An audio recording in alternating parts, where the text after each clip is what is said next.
Bonjour, bonjour à toutes, bonjour à tous, bonjour à tous les éveillés, les réveillés, les encore un peu endormis, les chercheurs de vérité, les vrais sceptiques, les faux sceptiques, les followers, les vrais lovers, les moutons noirs, les starseeds, les nostalgiques du futur, les oubliés du passé, les borderline, les bordels à queue, les solutions aqueuses, les atypiques inspirants, les aspirants dystopiques, les insoumis de l'éveil, les éveillés du tatami, les troubadours de lumière, les troublions qui ne laissent pas Lucifer. Bref, bienvenue à tout le personnel au sol. Alors, je suis Phil Dewan, coach éclaireur et facilitateur de changement. Je vous retrouve tous les dimanches à la verticale de Montréal afin de vous motiver à vous explorer vous-même pour vous rapprocher au plus près de votre mission de vie en incarnant les changements que vous voulez voir dans le monde.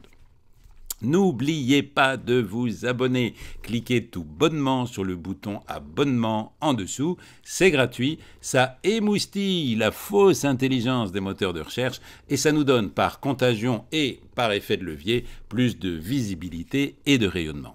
Un petit clic pour l'homme et sa fiancée ou son fiancé. Un grand pas pour l'humanité.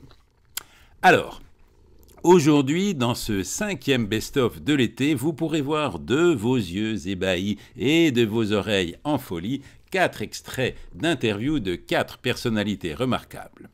En 1, l'hypnothérapeute Mathieu Monade, un Sherlock Holmes de l'éther, un inspecteur Colombo du spirituel, un Hercule Poirot de l'invisible, qui mène des enquêtes très sérieuses dans des dimensions habituellement inatteignable, avec l'aide de télépathes triés sur le volet.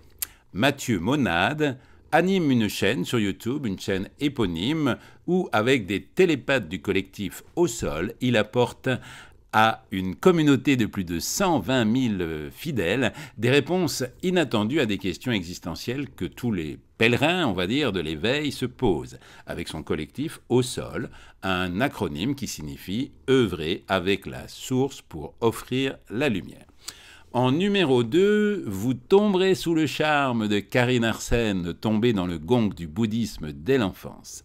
Karine est une amoureuse des relations humaines, elle porte l'Asie dans ses gènes, elle sait placer ses limites et dire non au grand chef, car c'est précisément en refusant par 2 fois d'animer 2 émissions en prime time au président de C8 du groupe Canal+, et au risque de se retrouver à la rue sans emploi, que cette intrépide eurasienne a réussi l'exploit d'imposer à la télévision française la toute première émission qui allie science, spiritualité, santé et expérience alternative, le MAG qui fait du bien, dont elle est la créatrice, la rédactrice en chef et la présentatrice, et que vous pourrez déguster, non pas elle, mais son magazine, tous les dimanches matins, également à la place de la messe de 9h pour la France. Ce n'est cependant pas pour célébrer le succès de son émission de télévision que j'ai invité Karine Arsène, mais pour faire écho au succès de son premier ouvrage, publié aux éditions Très Daniel, Se forger un cœur de diamant. En 3, vous découvrirez Gwen Clapp, un jeune et bel atypique très inspirant, thérapeute holistique pour les uns, chaman guérisseur pour les autres, fils de la chamane malgache Joanne Razanamae Chaleur et beau-fils du célèbre médecin holistique lanceur d'alerte, le docteur Christian Tal Chaleur. Beaucoup de chaleur donc au cœur de ces 3 mousquetaires. Gwen donc que j'ai eu la chance de connaître dans la vraie vie, puisque j'ai participé en France à un stage qu'il animait sur l'enfant intérieur et nos SPPA, sous-personnalité psychoactive. Et aussi parce qu'il a eu la gentillesse et le talent d'écrire une super préface pour mon livre « Vivez votre voix en pleine présence » sorti chez Lanor. Rien que pour la préface, ça vaut le coup d'acheter mon livre. Vous le trouverez dans toutes les bonnes librairies de France, de Belgique, de Suisse et du Québec. Et pour beaucoup moins cher, en e-book, dans la boutique de mon site phildewan.com. Dans cette préface, Gwen Clapp cite les paroles du tatouage qu'il a fait graver sur son épaule. « Je suis là, tu es là, tu me lis comme un livre ouvert et en cet instant nous sommes un. » Une phrase qui le définit, mais qui nous définit nous tous aussi, même ceux qui n'en ont pas conscience. Enfin, en numéro 4, vous entendrez le doux accent québécois d'un jeune intrépide métis amérindien du Québec, Frédéric Pitre, qui a pris la parole à toutes les manifestations de ces 2 années de folie que nous avons connues durant cette fausse pandémie liberticide dont on voit aujourd'hui les odieuses ficelles. Frédéric, qui a créé le mouvement Appel à la liberté, action souveraine pacifique, dont la mission est d'aider à créer des réseaux humains bienveillants au Québec et ailleurs, avec d'autres leaders qui, comme lui, vont contribuer et contribuent à bâtir ce qu'il appelle le vrai monde. Frédéric est une figure incontournable, de mon point de vue, du nouvel échiquier politique de demain, et demain, c'est aujourd'hui. Frédéric, dont l'étymologie du prénom signifie pouvoir de la paix, a pris la parole à plus de 150 manifestations depuis 2020 et a œuvré activement devant le Parlement d'Ottawa pendant 35 jours consécutifs en plein hiver au cours du fameux convoi de la liberté. Que du beau monde ici. Bien entendu, vous retrouverez l'intégralité des interviews de chacun de mes invités sur cette même chaîne. C'est d'ailleurs le but de ces best-of. Les liens sont dans la description, donc autorisez-vous à les regarder en entier et à les partager. Mais sans plus tarder, commençons par écouter Mathieu Monade. Restez bien jusqu'au bout, parce qu'à la toute fin, je vous retrouve et je dois vous parler des 9 AV de fil, AV pour Atelier Vibratoire, qui vont démarrer très prochainement sur Zoom. Je vous en parle tout à l'heure, après l'intervention de Frédéric. Je vous laisse maintenant avec Mathieu Monade. Ouvrez grand vos écoutilles et s'il vous plaît, faites mentir les paroles du Maître Jésus qui disait « Ils ont des oreilles mais ne voient pas, ils ont des yeux mais n'entendent pas ». Non, c'est le contraire, pardon. Oups. Allez, à toi.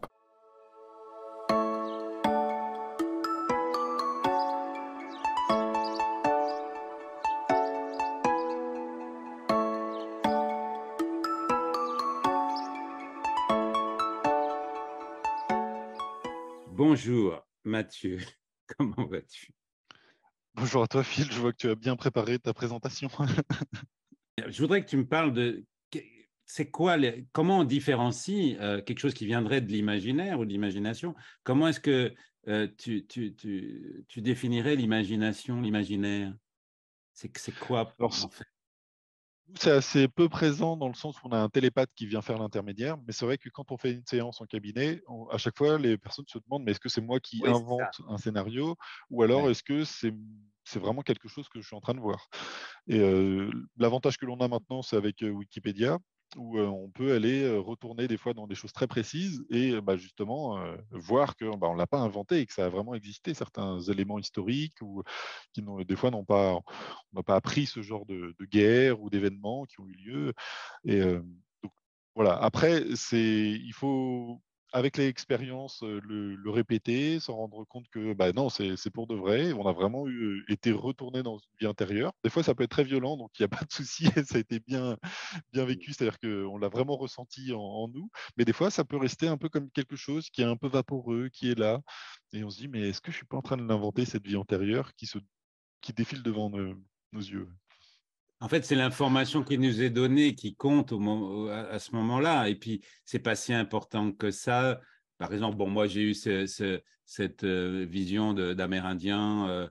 Voilà, bon, ça m'a donné une information, mais bon, voilà, maintenant, je n'ai plus besoin de cette information. Je veux dire, ça explique pourquoi je me sens bien sur cette terre d'Amérique. Ça explique peut-être ma connexion avec les Pléiades, je sais pas. Mais c'est ça, c'est-à-dire que je ne sais plus où j'ai vu ça aussi, il ne faut pas vouloir aller de façon curieuse, savoir qu'est-ce que j'ai été comme vie antérieure, parce qu'on n'en sort plus, puis c'est pas... Curieusement, on n'arrive pas, par exemple, à revenir des fois dans des vies antérieures. C'est-à-dire que des clients ont vraiment adoré, par exemple, une session. Ils disent, voilà, vous m'avez vu cette vie amérindien, j'aimerais y retourner.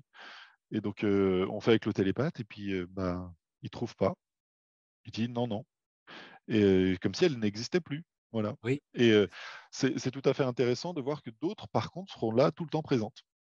Et c'est à force de faire ce genre d'expérience qu'on peut, j'ai pu en définir, en fait, par exemple, dans les vies antérieures, qu'il y a plusieurs types de vies antérieures Il y a effectivement les vies qui nous appartiennent vraiment et qui sont stables, elles sont tout le temps là. Et c'est vraiment ce que notre essence a vécu et elles sont là, elles bougent pas. Ensuite, on a tout ce qui est transgénérationnel. Donc, des fois, c'est souvent des vies des aïeuls. C'est pour ça qu'on va Oui. souvent retourner par rapport à notre génétique dans des pays, justement, en lien avec nos aïeuls. Donc, Mm. si vous êtes français, voilà, c'est des France. Mais par exemple, toi qui es effectivement au Canada, peut-être tu auras des vies qui après reviendront en Europe et puis et qui vont suivre une certaine logique. Et souvent, c'est des choses qui retombent sur nous, des mémoires qu'il y a besoin justement d'évacuer Mm. pour voilà, passer à autre chose. Et ce pas des vies qui vous appartiennent pour de vrai. C'est Et le ça. dernier point, c'est des vies qui rentrent en résonance avec votre vie actuelle. Dans Oui. le sens où, imaginez, vous faites une chute de cheval et vous faites une session d'hypnose et vous allez être, voilà, il y a 500 ans et vous êtes tombé de cheval et puis, mais en fait, ça vous appartient pas. C'est comme si en tombant, ça a créé une espèce de faille qui a appelé, qui est en résonance, exactement la même résonance qu'une vie il faut imaginer une poche, des bulles comme ça, comme dans les dessins animés, et ouf, qui s'est collé à vous. Et Ouais. parce que, bah, en fait, vous êtes tombé de cheval et ça fait venir à vous une mémoire de tomber de cheval. Donc ça, c'est intéressant aussi. Je pourrais même rajouter une quatrième catégorie Vas-y, oui. qui est encore plus spéciale, c'est-à-dire que maintenant, des êtres qui sont justement volontaires viennent s'incarner avec des vies antérieures. C'est assez particulier, mais en fait, il faut s'imaginer que ces êtres, il y a eu plusieurs vagues de volontaires. Et les premières vagues se sont fait complètement taper dessus. Ce sont des personnes qui ont maintenant un certain âge, et en fait, elles sont arrivées très lumineuses sur Terre, et en fait, elles sortaient trop du lot. Ça, alors du coup, paf, paf, paf, elles se sont fait taper dessus, et ça a été très violent pour elles de pouvoir juste même survivre en fait sur Terre. Et avec cette conscientisation des choses, la deuxième vague s'est adaptée, à baisser un petit peu les fréquences pour être moins justement visible. Et là, disons que ma génération, ouais, ma génération, en fait, c'est comme si on s'était enveloppé d'un manteau de mémoire un peu lourde, mais qui ne sont pas vraiment là, qui ont besoin juste d'être enlevés et hop, ça brille de partout. C'est un peu complexe d'expliquer, mais c'est comme si volontairement on se mettait des mémoires un peu lourdes à évacuer, en fait, et pour être un petit peu transparent dans cette lumière. Donc la lumière est bien là, et en fait, il y a juste besoin de l'enlever ce manteau-là pour rayonner. Donc c'est pour ça que maintenant, on assiste souvent à justement des réveils très spontanés. C'est-à-dire que on va avoir paf, ah oui, conscientisation, et hop, c'est comme si tous les manteaux, justement, un peu le sombre qu'on avait mis pour passer inaperçu, un peu comme un camouflage, justement énergétique, pouvait être enlevé, et hop, on Mm. brille de toute sa lumière. Mais bon, quand on parle de vie antérieure comme ça, mais c'est parce qu'on est aussi dans une conscience de 3D. Parce que est-ce que toutes ces vies ne se passent pas en même temps? Est-ce que c'est pas des multidimensions qui fonctionnent en même temps? Oui, parce que en plus, on pourrait même rajouter la question de multidimensionnalité, parce que si à la source, on sort une essence, que cette essence se divise en cinq, que après cette sous-essence se redivise encore pour faire des incarnations, finalement, on a accès aux mémoires d'êtres qui sont à côté de nous et qui sont issus de la même essence à la base. Donc là, ça devient encore plus complexe. Donc, c'est Mhm. c'est vrai.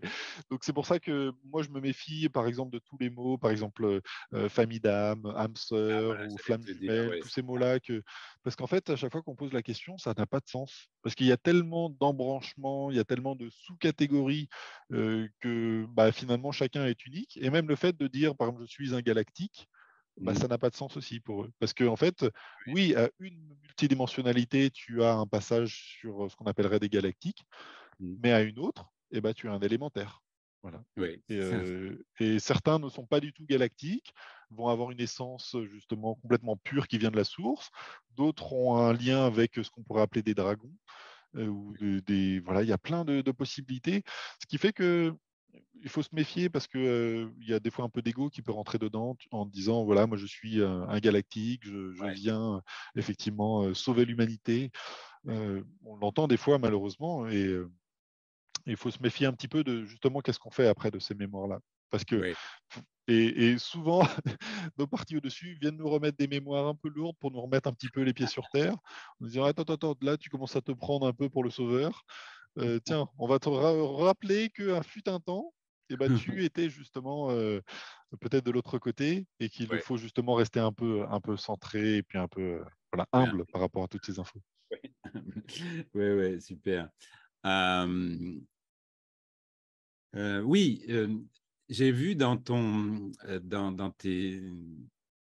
collectif Au Sol. Est-ce que tu peux en parler un petit peu plus justement de ce collectif parce que ça a créé quelque chose. J'ai vu quelqu'un qui s'appelle Lola, c'est ça, et qui Ouais. utilise la voix. Moi, ça m'intéresse parce que j'ai écrit 2 bouquins sur la voix. Je suis coach vocal au départ, holistique et tout, et qui utilise la voix pour induire avec des chants. Donc, et c'est vrai, moi, une fois, j'ai donné un cours, enfin un coaching vocal à une jeune chinoise qui était hypnothérapeute et elle m'a dit, mais ce que tu fais, c'est en fait, parce que je faisais des exercices, travailler sur des sons, elle me disait en fait, et des mouvements, etc. Elle me dit, en fait, c'est une induction hypnotique que tu fais sans le savoir.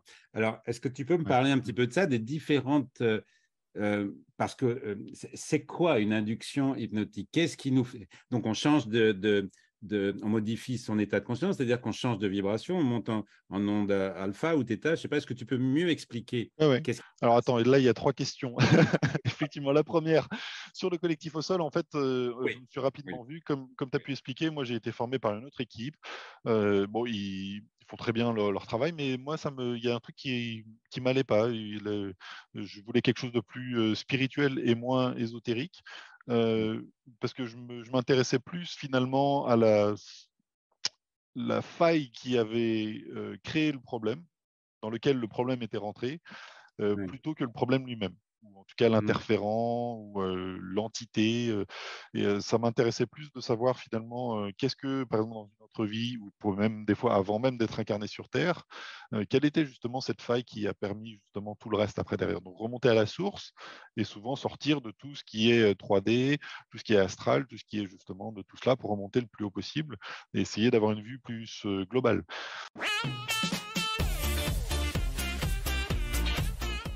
Bonjour Karine, comment vas-tu?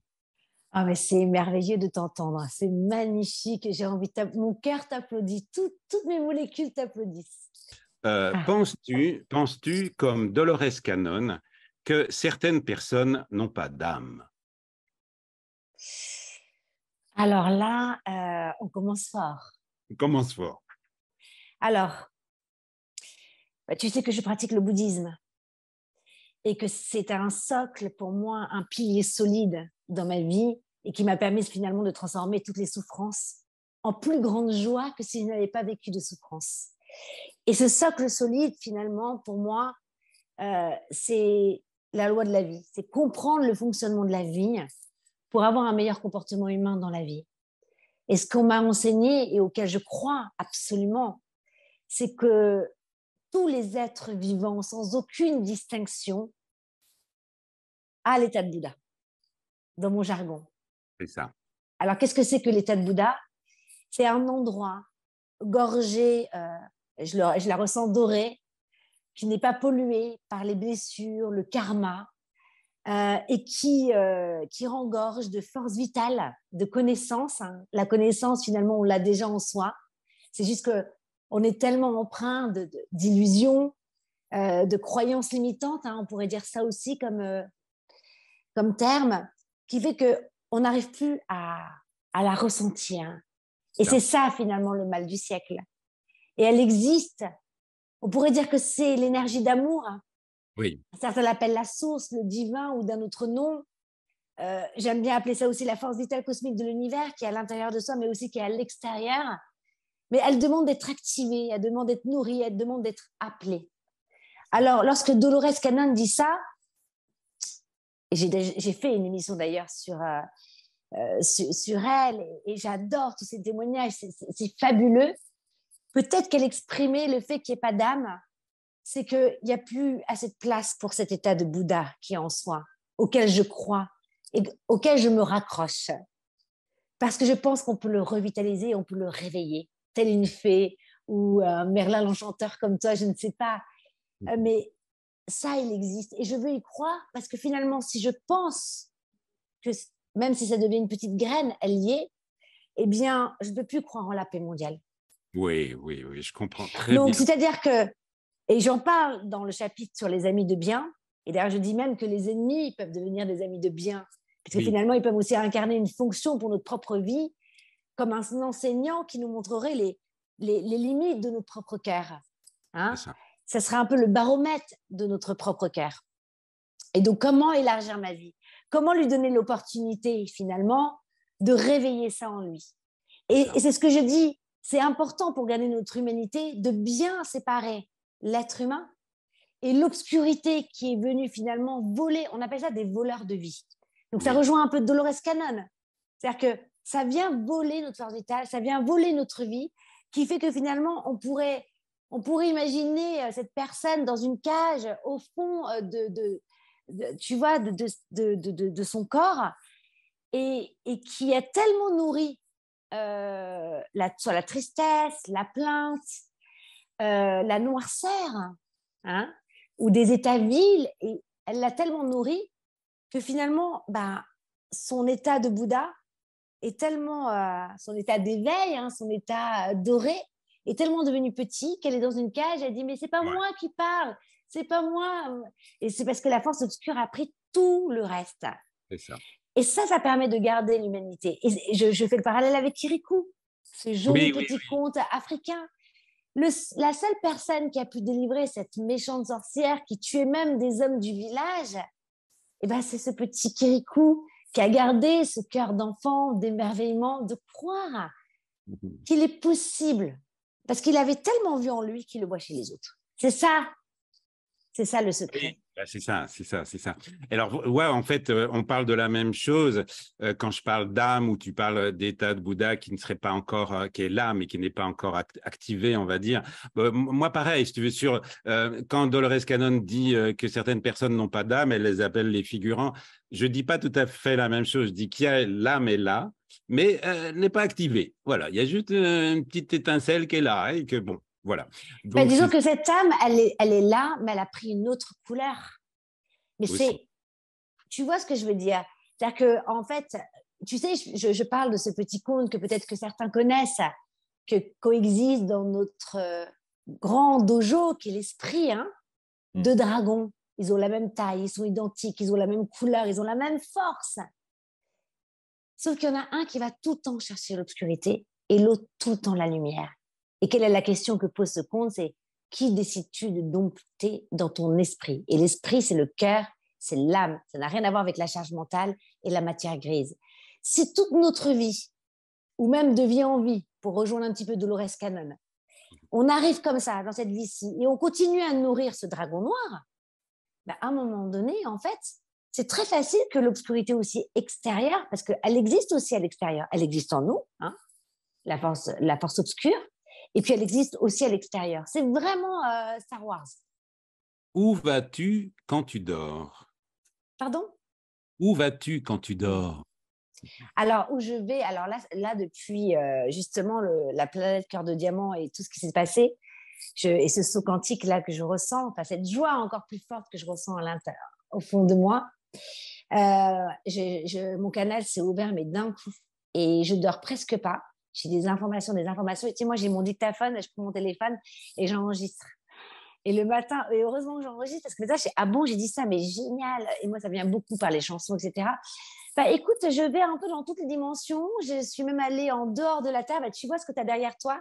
Je l'ai Oui. vécu dernièrement, où, oh là là, on m'a projetée. J'ai pu voir la Terre de loin comme ça et j'adore parce que du coup, ça développe notre humanité, hein, de voir cette Terre vue de loin. Et là, en fait, j'ai entendu une voix qui me disait, même plusieurs, mais j'ai senti une voix très forte qui me disait, la paix arrivera lorsque les extraterrestres seront sur Terre. Et Voilà. est-ce que... Waouh, oui, oui, c'est très fort. Oui, forcément, c'est en même temps. Mais ça veut dire c'est on crée la paix et quand c'est la paix, ils seront là.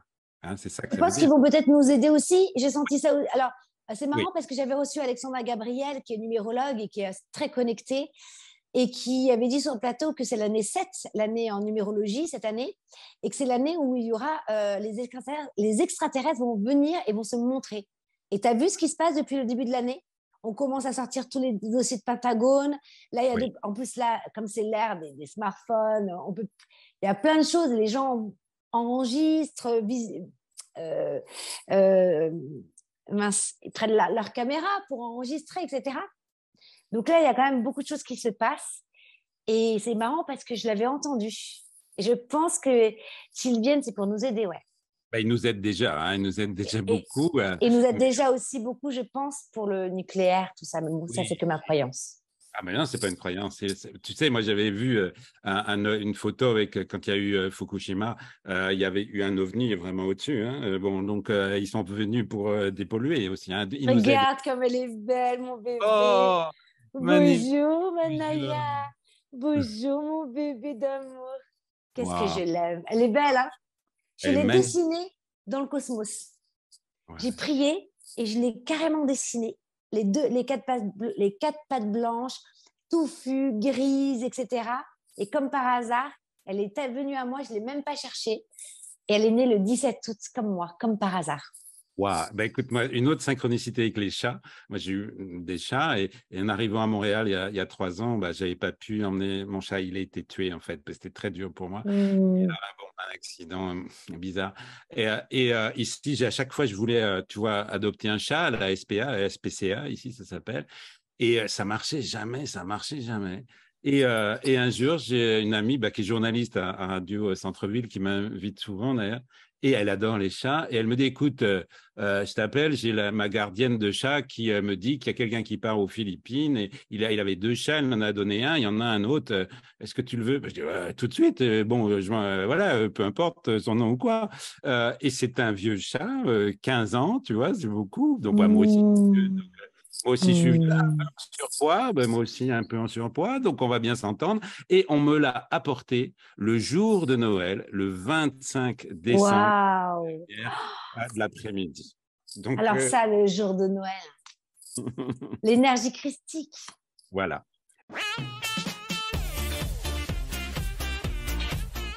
Bonjour Gwen. Hello Phil. Ah, alors, est-ce que tu peux nous dire, pour ceux qui ne te connaissent pas, comment tu es venu à être chaman? C'est un jour tu t'es réveillé, je suis chaman. Non, comment ça s'est passé? Merci, c'est une question très intéressante. En fait, je ne sais pas par où commencer. Je vais commencer par la fin. Oui. En fait, il y a un jour où ma mère m'a dit, en fait, Gwen, je vous ai jamais dit à vous, mes enfants, mais je suis chaman. Et tu avais quel âge là? En fait, elle nous l'a caché toute sa vie. Donc là, Ah, j'avais déjà plus que 20 ans. ah d'accord. Et en fait, moi, je ne savais pas du tout ce que ça voulait dire être chaman. Donc, elle m'a décrit ses expériences d'enfance et ce qu'elle a vécu comme initiation chamanique ou comme apprentissage de la vie. Et en fait, c'était drôle parce que je lui disais, tiens, moi, j'avais conscience de ça, quand j'étais enfant, où je voyais le monde de cette manière. Et elle me disait, ah bon, tu me l'as jamais dit? Et j'étais là, non, pas du tout. Elle me fait, mais ça, c'est des expériences chamaniques. Et ça, c'est des visions chamaniques. Les rêves prémonitoires, j'en ai parlé. Le fait de regarder les gens et de comprendre les énergies qui se passent entre eux. Et après, ça mène beaucoup des enfants à des formes d'incompréhension des adultes ou du monde. Mais j'ai toujours été très intrigué par les êtres humains. Et en fait, finalement, au lieu que ça m'amène au chamanisme, puisque je ne connaissais pas le chamanisme, ça m'a amené à ce qu'à 11, 12, 13 ans, 14 ans, je lisais que des bouquins de sociologie, psychologie, morphopsychologie, les lois du comportement. J'étais passionné par tout ce qui est compréhension de l'être humain. Et en fait, à partir du moment où elle m'a dit, ça c'est du chamanisme, et nous on enseigne avec Tal le chamanisme sauvage, ça veut dire qu'on enlève les traditions, les rituels, les dogmes, et on va directement au contact des esprits. En fait, elle m'a parlé dans ma langue. Eh oui. C'est marrant que vous étiez pas parlé de ça pendant 20 ans, quoi. C'est dingue. En fait, ma mère est donc malgache, comme tu l'as dit. Elle s'est mariée avec un Français. Elle a tout quitté. Et en fait, elle a tâché de, enfin on peut lui avoir reproché par la suite, mais de nous éduquer à la française pour qu'on ait le plus de chances possible de réussir dans la vie. Donc, du coup, on n'a pas appris le malgache, elle ne nous a pas appris les traditions, elle ne nous a pas appris ce qu'elle était, comment elle vivait son enfance. Donc, nous, on a été élevés comme des bons petits Français, bien élevés dans les bonnes écoles. Et en fait, finalement, c'est que adulte où elle m'a dit, bah, tu vois, le chamanisme, c'est aussi une question de lignée. Je précise, pas toujours, c'est aussi une question de lignée. Donc, ça veut dire que moi, je suis chaman, m'a-t-elle dit, comme ma mère, mon arrière-grand-mère ou arrière-grand-père, etc. Et en fait, vous avez tous de ça en vous, sauf que certains ont envie de le développer et pas d'autres. Mais je précise aussi pour nos auditeurs futurs, parce qu'on est en enregistrement, on n'est pas en direct, que n'importe qui, même qui n'est pas de lignée, il peut être appelé. Et c'est pour ça qu'on enseigne le chamanisme sauvage et que souvent, les chamans traditionnels, en fait, c'est ce qu'on oppose à notre forme de chamanisme, n'aiment pas qu'on dise aux gens, vous êtes tous potentiellement des chamans, parce qu'eux, ils ont été élevés il y a un monopole du chaman. Et oui. C'est lui et personne d'autre. Lui, c'est le fils d'eux. Pour certains, c'est génial hein, d'ailleurs d'être le chaman reconnu du village ou de la région ou du pays, mais pour d'autres, c'est un fardeau. C'est qu'il y a des gens qui n'ont pas envie d'être chaman et on leur dit non, mais c'est toi et personne d'autre. Oui. Donc ça devient compliqué à vivre. Nous, après, tu vois, ça rejoint tout l'enseignement de spiritualité qui est la liberté d'être qui on veut être. C'est que moi, je peux faire du chamanisme, tu vois, avant de l'enseigner dans des stages, et même après d'ailleurs. Hein. Pendant longtemps, j'étais assez timide parce que du fait que je ne connaissais pas mon chamanisme comme étant du chamanisme, finalement, mon chamanisme, c'était une relation de moi seul à la nature. Et j'ai eu du mal à le verbaliser, à l'expliquer à des stagiaires. C'est quoi? Ah oui, prière. Ben c'est intéressant, effectivement, d'avoir des sujets. En fait, en France, il y a beaucoup, de plus en plus d'athées. Donc, ça veut dire que dans les milieux de la spiritualité, il y a énormément de gens, on va dire bien 80%, qui sont dans le rejet des religions. Et je dis bien le mot rejet, ça ne veut pas dire qu'ils n'ont pas de religion, ça veut dire qu'ils sont violents avec des religions. Donc, en fait, il y a des mots qui sont un peu chasse-gardée des religions. Alors que moi, j'enseigne la spiritualité et le chamanisme, mais finalement, on enseigne la prière sauvage. Et oui. On enseigne à faire des bénédictions. On enseigne à faire de la magie. On enseigne à encenser. Et en fait, tous ces mots sont associés à la religion, alors qu'en fait, avant la religion, il y avait du chamanisme déjà. Et en fait, la religion a copié beaucoup de traditions qu'on peut appeler chamaniques, mais qu'on pourrait appeler de traditions, comment ils appellent ça? Païennes. Oui, c'est ça, ou les Celtes, les druides, tout ça, voilà. Exactement. Donc, pour moi, la prière, c'est quelque chose de fondamental dans la vie. Après, en développement personnel, par exemple, il y a des gens, ils vont appeler ça le pouvoir de l'intention. Oui. Il y a d'autres gens, je ne sais pas, en thérapeutique, ils vont appeler ça le pouvoir des mots. Oui. Mais finalement, c'est exactement pareil. Ça veut dire, je désire quelque chose, je mets mon énergie, mes pensées, ma créativité pour réaliser un objectif. Donc, je fais une prière. Et je fais une prière pour moi, je fais une prière pour quelqu'un que j'aime, je fais une prière pour l'humanité. Et en fait, justement, je reviens donc à l'athéisme, parce que moi, je sais que j'ai déjà fait pas mal d'événements sur les réseaux sociaux, de prières et méditations pour l'humanité, par exemple.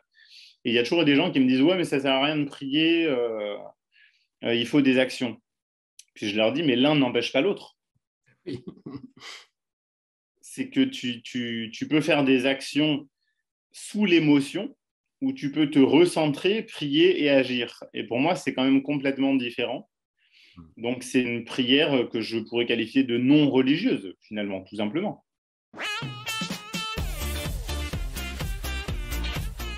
Je vais d'abord dire bonjour à Frédéric. Oui, bonjour Phil. Merci beaucoup pour l'invitation. C'est vraiment un privilège, un plaisir pour moi d'être avec toi. Ça, c'est intéressant. C'est qui sont les ennemis? Y a-t-il des ennemis d'ailleurs? Qui sont les ennemis? Les mondialistes, les fédéralistes, les transhumanistes? Et est-ce qu'il y a un ennemi? Absolument qu'il y a un ennemi. Mais je pense que le plus grand ennemi auquel on doit tous faire face, c'est nous-mêmes. Je pense qu'on a un combat intérieur qui va faire en sorte de changer l'extérieur. Beaucoup de gens parlent, on va dire, de révolution, de changer le monde, le nouveau monde. Mais le changement vient toujours de l'intérieur. Tu veux changer le monde? Change-toi. Tu fais partie du monde, donc le monde va changer. Moi, c'est ce que je crois. Ensuite de ça, ben oui, au niveau, on va dire, plus planétaire, y a-t-il des ennemis? Absolument qu'il y en a. Il y en a. Est-ce qu'ils sont conscients que ce sont nos ennemis? Est-ce qu'ils veulent vraiment faire une confrontation? Moi, je pense que oui, mais je pense que la plupart sont des ennemis, on va dire, inconscients, qui ont été éduqués ou formatés depuis leur jeune enfance à vouloir, on va dire, profiter, abuser, que ce soit des autres ou bien non des ressources et des richesses de la planète. Il y a beaucoup, on va dire, d'avarice sur Terre à cause du système capitaliste sauvage qui fait en sorte de pousser les gens ou les entreprises vers des croissances toujours constantes. Oui. Donc, s'accaparer une part de marché, s'accaparer des produits, l'obsolescence programmée, c'est toutes des choses qui font en sorte que ils veulent, on va dire, que nous soyons des consommateurs pour qu'eux puissent s'enrichir. Donc oui, ça peut être considéré comme une forme de dualité. Est-ce que c'est vraiment des ennemis qu'on doit combattre? Moi, je pense juste qu'on doit cesser de jouer leur jeu. Oui. C'est bien, tu as prononcé le mot de dualité aussi, c'est intéressant parce que j'ai remarqué que dans les débats, le peu de débats qu'il y a, on est toujours dans une pensée duel, il y a sans nuance. C'est bien, c'est mal, c'est blanc, c'est noir, tu es dans ce camp-là, alors non. Enfin, c'est terrible ça. C'est de cette pensée binaire. C'est ou tu es ça ou tu es ça. Non. Pour moi, c'est pas le ou, c'est le et. C'est les nuances. Et pour avoir des nuances, eh bien, on utilise des mots. Et j'ai remarqué, je te l'ai dit juste avant en off, là, mais je peux le redire. J'ai regardé le débat des chefs, là, puisqu'on est en période électorale, et j'ai entendu donc notre actuel Premier ministre, François Legault. Il a utilisé à un moment donné le mot manifestation, mais il l'a collé tout de suite à violente. Manifestations violentes. Il faut empêcher les manifestations violentes. Et alors que moi, je suis allé ici à 2 manifestations, en fait, ou 2 ou 3, je ne sais plus. C'est d'ailleurs une première que je t'ai vue, Frédéric, c'était l'été, je me suis rappelé après, c'était en été. Et puis après, je t'ai vu en plein hiver aussi sous la neige. Et il n'y avait aucune violence. C'était vraiment, et ça tu vas pouvoir me le confirmer mieux puisque tu étais à Ottawa, je voudrais que tu m'en parles après, mais au contraire, c'était festif, c'était magnifique, c'était convivial, il y avait des enfants, etc.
a eu une violence à un moment donné dans celle de l'hiver, là, je crois que c'était le 20 décembre.